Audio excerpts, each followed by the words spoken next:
Organic reaction बहुत आसान होता है, जिसे आता है उसे आता है, और जिसे नहीं आता है उसे एकदम नहीं आता है। रिएक्शन आए इसलिए आप मेरे पास आए और देखें कि ऑर्गेनिक कितना आसान है। तो उसका एक रिकॉर्डिंग जो मैं क्लास में पढ़ाता हूँ उसी का डिस्कशन आपके साथ शेयर कर रहा हूँ। देखें कैसे ऑर्गेनिक रिएक्शन को मिलाया जाता है और कैसे क्वेश्चन कंपटीशन में बनाया जाता है। ये वीडियो आपके लिए बहुत हेल्पफुल होने वाला है, इस लास्ट तक देखिएगा। इसके कॉरस्पॉन्डिंग मैं आपको प्रॉपर कॉन्सेप्ट कैसे मिक्स की जाती है वो सारी अंडरस्टैंडिंग सिखाऊंगा। अगर वीडियो अच्छा लगे तो चैनल को जरूर सब्सक्राइब करिएगा और अपने दोस्तों से भी इस लेक्चर को शेयर करिएगा कि जिससे उनका भी भला हो और आपका भी भला हो। चलो बताओ, पहले वाले केस में जो दिया हुआ है बेंजीन और बेंजीन के ऊपर मिथाइल क्लोराइड AlCl3, ठीक है, इससे क्या बनाया है? टर्लीन। टोलवीन। ये किस तरह का रिएक्शन है? सब्स्टिट्यूशन है, प्रिडल एडिशन है, क्राफ्ट। एलिमिनेशन है? किस तरह का रिएक्शन है? प्रिडल क्राफ्ट एल्काइलेशन है। Good, cradle alkylation. चलो नेम रिएक्शन तो अच्छे से क्लियर है, लेकिन अगर तुमसे पूछा जाए कि ये एडिशन है, एलिमिनेशन है, सब्स्टिट्यूशन है, क्या कहोगे? सब्स्टिट्यूशन है। Very good. इलेक्ट्रोफिलिक सब्स्टिट्यूशन है, न्यूक्लियोफिलिक सब्स्टिट्यूशन है? एच को CH3 से सब्स्टिट्यूट किया है। हाँ, H को CH3 से सब्स्टिट्यूट किया है, सिग्मा टूटा है, सिग्मा बना है, सब्स्टिट्यूशन है, ये एकदम सही है। लेकिन इलेक्ट्रोफिलिक सब्स्टिट्यूशन है, न्यूक्लियोफिलिक न्यूक्लियोफिलिक सब्स्टिट्यूशन है? सब्स्टिट्यूशन है। फिर तुक्का मारा। रिएसेंट, रिएसेंट देखो, चैप्टर्स को पहचानो। चैप्टर्स बेटा, बेंजीन है, बेंजीन के पास पाई बॉन्ड है, पाई बॉन्ड तो इलेक्ट्रॉन रिच है, तो ये जब किसी के ऊपर अटैक करेगा उसे इलेक्ट्रॉन डेफिशिएंट होना है। बस में आ गई। और इलेक्ट्रॉन डेफिशिएंट का नाम क्या है? इलेक्ट्रोफाइल। तभी तो तुमको बताया होगा कि जब मिथाइल क्लोराइड है और कहानी के अंदर AlCl3 है, Cl एल्यूमिनियम बस ऑक्टेट में इलेक्ट्रॉन पूरे नहीं है, ऑक्टेट इनकम्प्लीट है, तो इसलिए तो इसका इलेक्ट्रॉन यहाँ पे अटैक करता है और इस बॉन्ड को तोड़ने की कोशिश करता है। तो यस सर। कार्बन के ऊपर गरीबी आ रही है ना, और जो गरीबी आ रही है वो तो इलेक्ट्रोफाइल है। तो हम जो रिएक्शन की बात करेंगे वो इलेक्ट्रोफिलिक सब्स्टिट्यूशन होगा, और न्यूक्लियोफिलिक सब्स्टिट्यूशन नहीं होगा। बस में आगे, इसलिए बेंजीन के हम्म। जितने रिएक्शन पढ़ाए थे जनरल रिएक्शन, वो सारे के सारे इलेक्ट्रोफिलिक सब्स्टिट्यूशन थे। चाहे हेलोजनेशन हो, नाइट्रेशन हो, सल्फोनेशन हो, अल्काइलेशन हो, एसाइलेशन हो, ठीक है, फॉर्माइलेशन हो, चाहे आपका क्लोरोमिथाइलेशन हो, चाहे नाइट्रोसेशन हो, जितने भी तुमने रिएक्शन पढ़े थे वो सारे के सारे क्या है? सब इलेक्ट्रोफिलिक सब्स्टिट्यूशन है। बस में आगे। Yes sir. तो थ्रेड ऑफ अल्काइलेशन और एसाइलेशन वो भी एग्जांपल इलेक्ट्रोफिलिक सब्स्टिट्यूशन के हैं, न्यूक्लियोफिलिक सब्स्टिट्यूशन का नहीं है। चलो यहां से बना दिया फर्स्ट। अब फर्स्ट के ऊपर क्या है कि concentrated nitric acid sulphuric acid का रिएक्शन है, इससे क्या होगा? सर इसमें पैरा पे नाइट्रो ग्रुप आ जाएगा। गुड, पैरा पे नाइट्रो ग्रुप आ जाएगा। बताओ, ये भी रिएक्शन जो है एडिशन है, सब्स्टिट्यूशन है?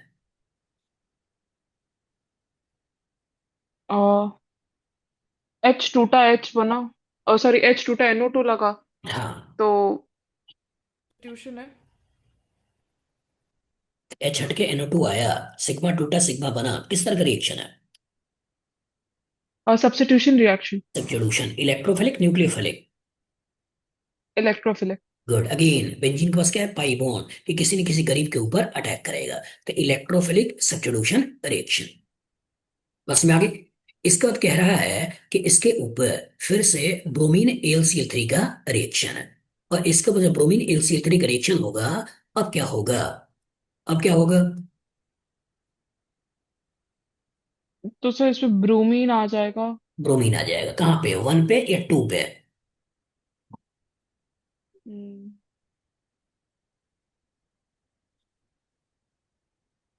1 पे आएगा या 2 पे आएगा?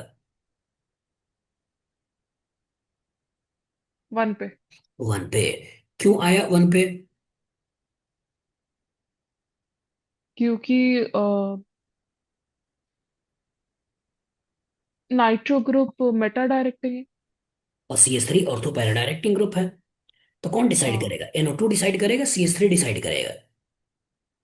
सिर्फ इस पोजीशन पे तो दोनों एक्चुअली सेम ही हो गए थे। ठीक है कि दोनों वही बता रहे हैं कि भाई तुम 1 पे चले जाओ, लेकिन डोमिनेटिंग कौन है? डिसाइड कौन करता है? जो इलेक्ट्रॉन डोनेटिंग होता है, जो इलेक्ट्रॉन विड्रॉइंग होता है? इलेक्ट्रॉन डोनेटिंग डिसाइड करेगा। डोनेटिंग डिसाइड करता है। तो CH3 डिसाइड करेगा कि आने वाले इलेक्ट्रोफाइल कहाँ आएगा।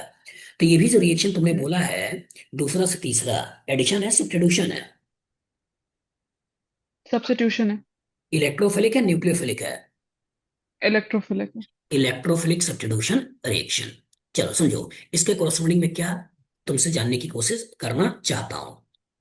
पहला, कि बेंजीन से जो टॉल्यूइन बना रहे हो, इसमें ये जानने की कोशिश कर रहे हैं कि बेंजीन के सारे हाइड्रोजन सेम है, आइडेंटिकल है।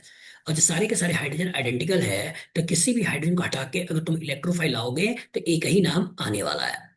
बस में आगे यहाँ CH3 ला रहे हो, तो चाहे CH3 यहाँ लाओ, चाहे यहाँ लाओ, चाहे यहाँ लाओ, यहाँ लाओ, यहाँ लाओ, यहाँ लाओ, सब एक ही चीज है, सब टॉल्यूइन है। दूसरा, और जो CH3 आ गया, अब इसका डायरेक्टिंग नेचर, कि अगर बेंजीन पे अगर कोई ग्रुप आता है, तो ग्रुप डिसाइड करता है कि आने वाला इलेक्ट्रोफाइल कहां पर आएगा। तो ग्रुप का दो तरह का नेचर होता है, एक होता है ऑर्थो पैरा डायरेक्टिंग ग्रुप और एक होता है मेटा डायरेक्टिंग ग्रुप। इसका दो तरह का नेचर होता है, एक घर में पैसा देने वाला, एक घर से पैसा खींचने वाला। तो घर में पैसा देने वाला इसको बोलते हैं एक्टिवेटिंग ग्रुप्स, घर से पैसा खींचने वाला उसको बोलते हैं डी एक्टिवेटिंग ग्रुप। और जिसकी वजह से ऑर्थो पैरा पे इलेक्ट्रॉन डेंसिटी बढ़ती है, ये यूं कहें कि जिसकी वजह से इलेक्ट्रोफाइल ऑर्थो पैरा पे आता है उसको बोलते हैं ऑर्थो पैरा डायरेक्टिंग ग्रुप, और जिसकी वजह से इलेक्ट्रोफाइल मेटा पे आता है उसको बोलते हैं मेटा डायरेक्टिंग ग्रुप। कैसे पहचानोगे? तो उसके लिए मैंने बोला था कि बेंजीन से डायरेक्टली कनेक्टेड एटम के पास अगर नेगेटिव चार्ज है, लोन पेयर है, अल्काइल ग्रुप है, कार्बन कार्बन डबल बॉन्ड है या कार्बन कार्बन ट्रिपल बॉन्ड है, तो उसका नेचर होता है ऑर्थो पैरा डायरेक्टिंग। और अगर बेंजीन से डायरेक्टली अटैच एटम के पास अगर पॉजिटिव चार्ज है या मल्टीपल बॉन्ड है विद मोर इलेक्ट्रोनेगेटिव एटम और लोन पेयर नहीं है, तो उसका नेचर होता है मेटा डायरेक्टिंग। तो चूंकि ये अल्काइल ग्रुप है इसलिए इसका नेचर ऑर्थो पैरा डायरेक्टिंग है, तो ऑर्थो और पैरा दो जगहों पे इलेक्ट्रोफाइल आ सकता है। चूंकि ऑर्थो पे स्टेरिक फैक्टर ज्यादा होगा, पैरा पे स्टेरिक फैक्टर कम होगा, तो पैरा वाला हो जाता है मेजर और ऑर्थो वाला हो जाता है माइनर। बस में आगे, तो इसके कोरस्पॉन्डिंग मैंने तुमको डायरेक्टिंग नेचर समझाने की कोशिश किया। दूसरा, और जब एक बार अब दो दो ग्रुप्स आ गए, तो दो ग्रुप्स आ गए तो दो तरह का नेचर हो सकता है। बस में आगे, जब दो ग्रुप्स बेंजीन में आ जाएंगे तो इसके नेचर्स अलग अलग हो सकते हैं। ठीक है? क्या क्या नेचर हो सकता है? अगर मान लो हम इसको G1 कह देते हैं, इसको G2 कह देते हैं, G1 ये G2 है, G1 और ये G2 है। तो नेचर हो सकता है कि दोनों को दोनों इलेक्ट्रॉन डोनेटिंग हो, एक इलेक्ट्रॉन डोनेटिंग हो, एक इलेक्ट्रॉन विड्रॉइंग हो, या दोनों को दोनों इलेक्ट्रॉन विड्रॉइंग हो। ये तो हो सकता है। एक मिनट, एक का नेचर इलेक्ट्रॉन डोनेटिंग, एक का नेचर इलेक्ट्रॉन विड्रॉइंग हो सकता है, या ऐसा हो सकता है दोनों के दोनों इलेक्ट्रॉन विड्रॉइंग हो। मतलब तीन संभावनाएं हो सकती हैं, कि दोनों को दोनों ग्रुप इलेक्ट्रॉन डोनेटिंग हो, एक इलेक्ट्रॉन डोनेटिंग एक इलेक्ट्रॉन विड्रॉइंग हो, और दोनों इलेक्ट्रॉन विड्रॉइंग हो। तो जब दोनों इलेक्ट्रॉन डोनेटिंग होता है तो पावर देखते हैं किसका पावर ज्यादा है, किसका पावर कम है। जिसका पावर ज्यादा होता है वो डिसाइड करता है कि आने वाला इलेक्ट्रोफाइल कहाँ पे आएगा। दूसरा, जैसे एक इलेक्ट्रॉन डोनेटिंग हो एक इलेक्ट्रॉन विड्रॉइंग हो, तो डोनेटिंग वाला डिसाइड करता है कि आने वाला इलेक्ट्रोफाइल कहाँ पे आएगा। दोनों इलेक्ट्रॉन विड्रॉइंग हो, तो वीक इलेक्ट्रॉन विड्रॉइंग डिसाइड करता है कि आने वाला इलेक्ट्रोफाइल कहाँ पे आएगा। ठीक है? तो यहाँ पे एक CH3 इलेक्ट्रॉन डोनेटिंग था, हाइपर कंजुगेशन प्लस आई से पैसा दे रहा था। NO2 इलेक्ट्रॉन विड्रॉइंग था, माइनसम से पैसा खींच रहा था। इसलिए डिसाइड CH3 करेगा, और इसके ऑर्थो पे तुमको BRO लाना है। बस में आ गई? कोई दिक्कत? No sir. तो इसमें तीनों के तीनों इलेक्ट्रोफिलिक सब्स्टिट्यूशन था, पहला भी इलेक्ट्रोफिलिक सब्स्टिट्यूशन है, दूसरा भी इलेक्ट्रोफिलिक सब्स्टिट्यूशन है, तीसरा भी इलेक्ट्रोफिलिक सब्स्टिट्यूशन है। अब इसके बाद तुमसे कह रहा है बेटा कि SnHCl का रिएक्शन है। अब SnHCl ये क्या करेगा? सर SnHCl रिड्यूस कर देगा नाइट्रो को। गुड। SnHCl नाइट्रो को रिड्यूस कर देगा, और नाइट्रो को रिड्यूस करेगा तो क्या बनाएगा? NH2। NH2। Very good. मतलब नाइट्रो को रिडक्शन में दो रिएजेंट यूज करते हैं, एक होता है SnHCl और दूसरा क्या होता है?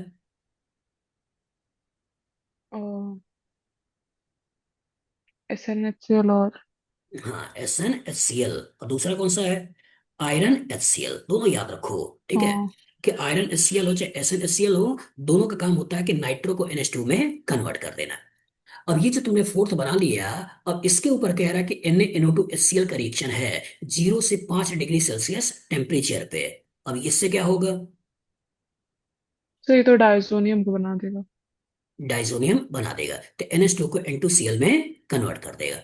बस में आगे, इससे तुमने बना दिया फिफ्थ।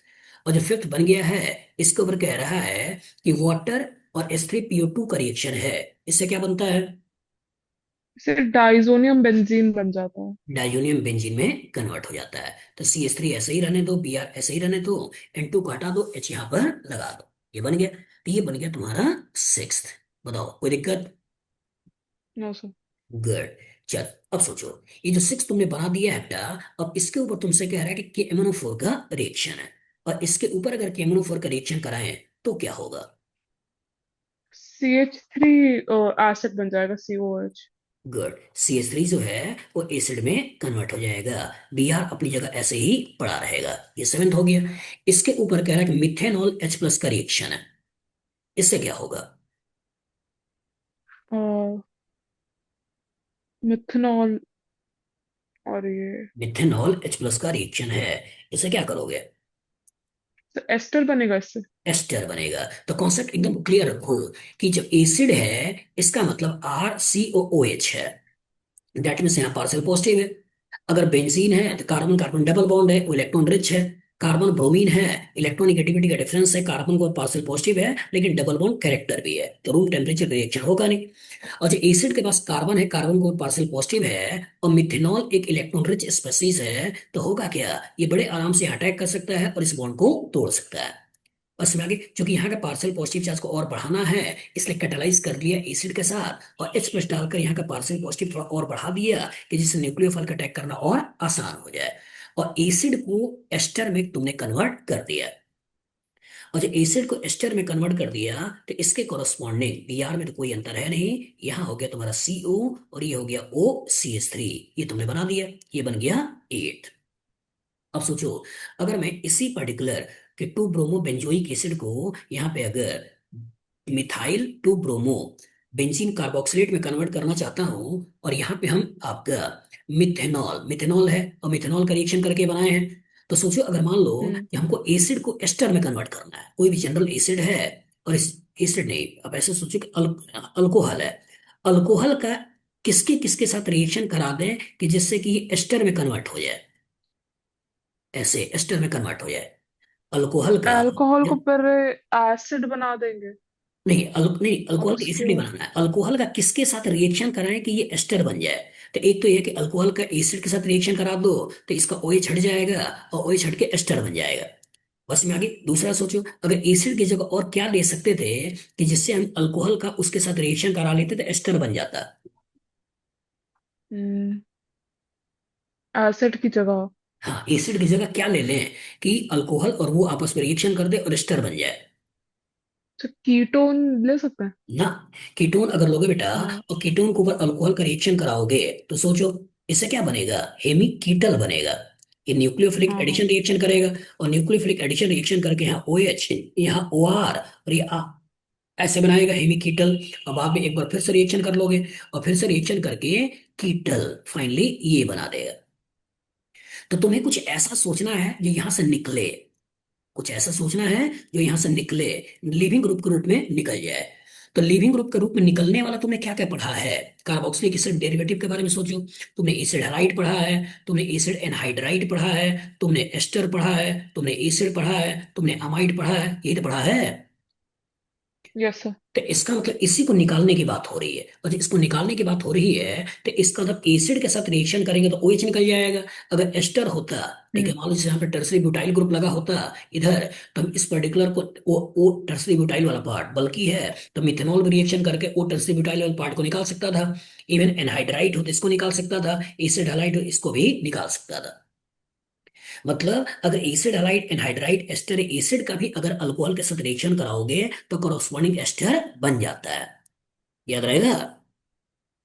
यस तो सर। अच्छी तरह दिमाग बैठा लेना है कि जब एल्डिहाइड कीटोन्स होते हैं तो एल्डिहाइड कीटोन्स के ऊपर रिएक्शन होता है जिसको बोलते हैं न्यूक्लियोफिलिक एडिशन रिएक्शन।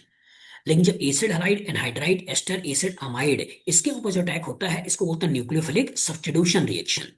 बस में आगे, तो इसलिए हम्म। बोलते हैं कार्बोक्सिलिक एसिड और उसके डेरिवेटिव का रिएक्शन न्यूक्लियोफिलिक सब्स्टिट्यूशन रिएक्शन होता है। लेकिन एल्डिहाइड कीटोन का रिएक्शन न्यूक्लियोफिलिक एडिशन रिएक्शन होता है। क्योंकि H और R अच्छे लिविंग ग्रुप नहीं होते हैं, ये निकलने की कोशिश नहीं करते हैं। लेकिन X हो गया, O हो गया, यहाँ का O चाहे यहाँ का हो, यहाँ N, ये अच्छे लिविंग ग्रुप होते हैं, ये निकलने की कोशिश करते हैं। इसलिए acid halide anhydride ester acid amide, मैं बार बार बोल रहा हूँ, न्यूक्लियोफिलिक सब्स्टिट्यूशन करेगा। लेकिन जो तुम्हारा एल्डिहाइड कीटोन है ये न्यूक्लियोफिलिक एडिशन करेगा। बताओ कोई दिक्कत?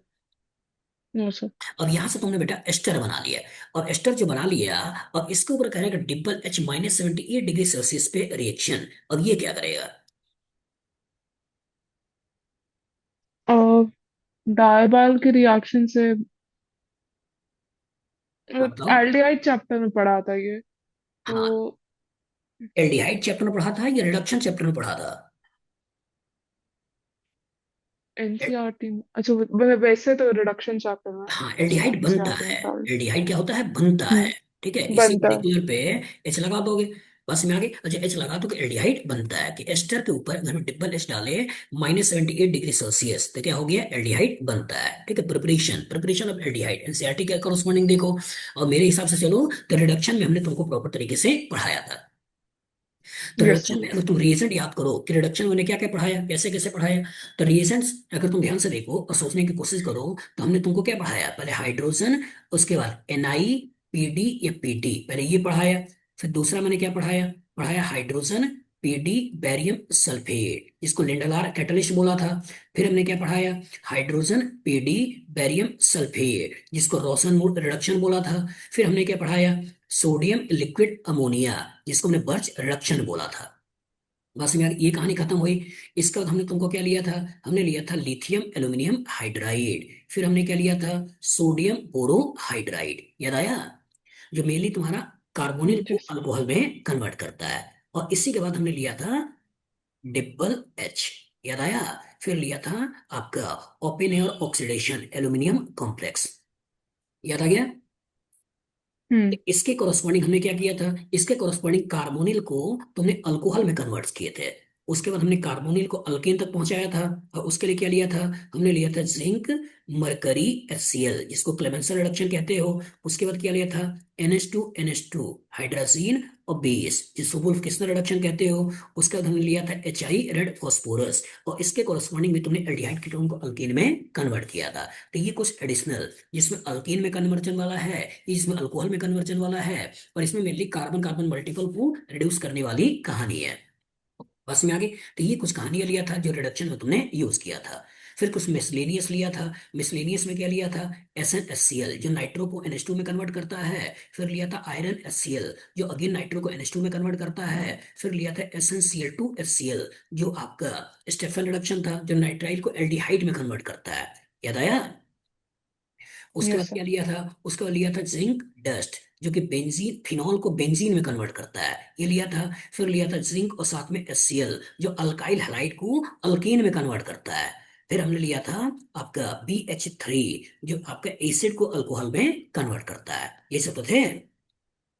हम्म। बस में आगे। तो इसका तो पूरी की पूरी ऑर्गेनिक में जहां जहां रिडक्शन आ सकता था, वो सारा रिडक्शन तुम एक साथ देख लिए। ठीक है, कि इसमें एस्टर से एल्डिहाइड बना है, तो एल्डिहाइड का प्रिपरेशन का पार्ट भी है। लेकिन सेगमेंट याद रखो कि डिबल एच रिडक्शन में है, और किसके रिडक्शन में है? एस्टर के नाइट्राइल के रिडक्शन में है। जो एस्टर होगा, लो टेम्परेचर होगा -78, तो उस केस में इसको एल्डिहाइड पे लाकर रोक देना है। और अगर रूम टेम्परेचर होगा, तो इसके कोरस्पॉन्डिंग अल्कोहल तक पहुंचा देना है। बस में आगे, कोई दिक्कत? Yes sir.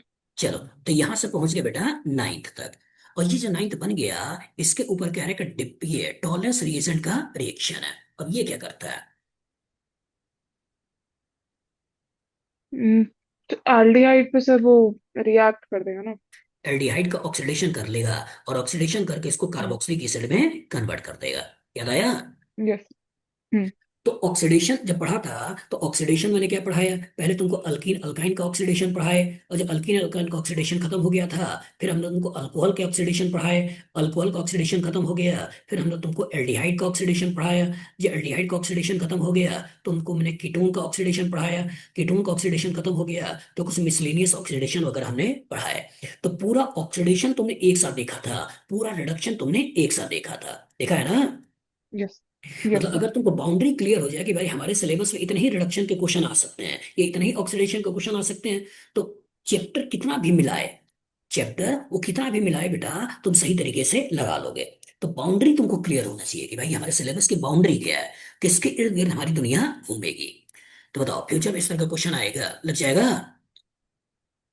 Yes sir. चलो एक बार फिर से देखो क्या क्या पूछने की कोशिश कर रहा हूँ। पहले रिएक्शन के कोरस्पॉन्डिंग में इलेक्ट्रोफिलिक सब्स्टिट्यूशन रिएक्शन का नॉर्मल सा कॉन्सेप्ट पूछने की कोशिश कर रहा हूँ, कि सारे हाइड्रोजन एक जैसे हैं, और इसको हटा के कहाँ पर इलेक्ट्रोफाइल आएगा। फिर दूसरे क्वेश्चन के कोरस्पॉन्डिंग में डायरेक्टिंग नेचर पूछना चाहता हूँ, कि जो ग्रुप लाए हो उसका नेचर किस तरह का है, ऑर्थो पैरा डायरेक्टिंग है, मेटा डायरेक्टिंग है। फिर दूसरे से तीसरे में ये पूछना चाहता हूँ कि दो तरह के ग्रुप्स आ चुके हैं, जिसमें एक इलेक्ट्रॉन डोनेटिंग भी है, एक इलेक्ट्रॉन विड्रॉइंग भी है। तो अब अगर इलेक्ट्रोफाइल को लाना होगा तो कहाँ पर आएगा? जो इसके कॉरस्पॉन्डिंग मैं तुमसे रिडक्शन पूछना चाहता हूं कि क्या कार्बन कार्बन डबल बॉन्ड का रिडक्शन कराएं या नाइट्रो का रिडक्शन कराएं या दोनों का रिडक्शन कराएं, और नाइट्रो का रिडक्शन करने के लिए स्पेसिफिक कौन से रिएजेंट यूज करते हैं। इसके कॉरस्पॉन्डिंग में तुमसे ये जानने की कोशिश कर रहा हूं कि अगर कोई इलेक्ट्रॉन डोनेटिंग है NH2, अगर उसको कभी इलेक्ट्रॉन विड्रॉइंग में कन्वर्ट करना है, अगर कोई वीक लिविंग ग्रुप है उसको अच्छे लिविंग ग्रुप में कन्वर्ट करना है, तो उस केस में क्या हम यूज करते हैं। इस रिएक्शन के कॉरस्पॉन्डिंग तुमसे ये जानने की कोशिश कर रहा हूं कि कैसे हम N2Cl को सिस्टम से बाहर निकालते हैं और कैसे उसको बेंजीन में कन्वर्ट करते हैं। इस रिएक्शन के कॉरस्पॉन्डिंग में तुमसे जानने की कोशिश कर रहा हूं कि अगर बेंजीन के ऊपर कभी कार्बन है और उस कार्बन के पास एक भी हाइड्रोजन है, और अगर KMnO4 का रिएक्शन करा दिया तो उसको कार्बोक्सिलिक एसिड या डायरेक्टली बेंजोइक एसिड में कन्वर्ट कर देता है।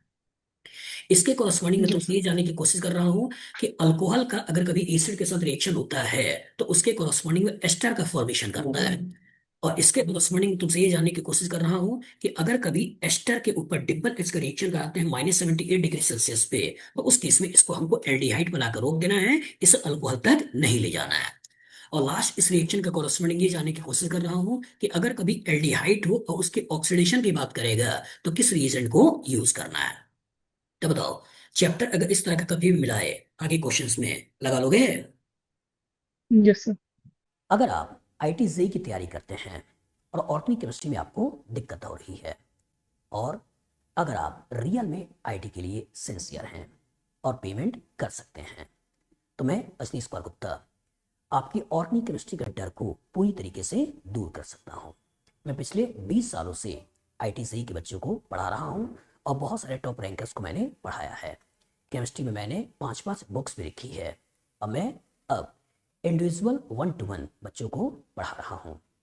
अगर आप भी केमिस्ट्री में परेशान हैं और आपको केमिस्ट्री सीखनी है और केमिस्ट्री में अच्छे नंबर्स लाने हैं, अपने सपने को पूरा करना है, तो आप मेरे से कांटेक्ट कर सकते हैं। मेरा नंबर है 9122057123। मैं लाइव क्लास 1-to-1 आपको दूंगा और आपके सब्जेक्ट के डर को पूरी तरीके से दूर करूंगा।